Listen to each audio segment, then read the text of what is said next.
স্বামীজি একটি কবিতা লিখেছিলেন, who knows how mother plays. তার অপূর্ব একটি বঙ্গানুবাদ আছে, কে জানে মায়ের খেলা। বারে বারে মনে হয় এই কবিতাটি যেন শ্রী শ্রী মায়ের এই দিব্য ভাবমুখে স্থিত অপূর্ব তত্ত্বকে প্রকাশ করছে। স্বামীজি লিখছেন সেখানে, কে জানে হয়তো তুমি ক্রান্তদর্শী ঋষি, সাধ্যকার স্পর্শ করে সে অতল গভীর গহন, যেখানে লুকানো রয় মার হাতে অমোঘ অশনি।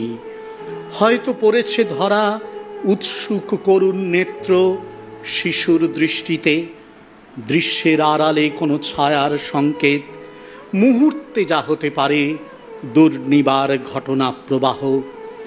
আসে তারা কখন, কোথায়, মা ছাড়া কে জানে।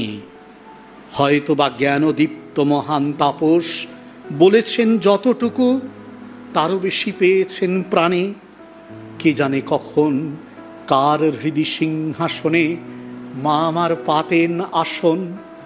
মাতার দিব্য ভাগবতী আশীর্বাদী এই তরুণীয়ে এ ধরায় এসেছিলেন।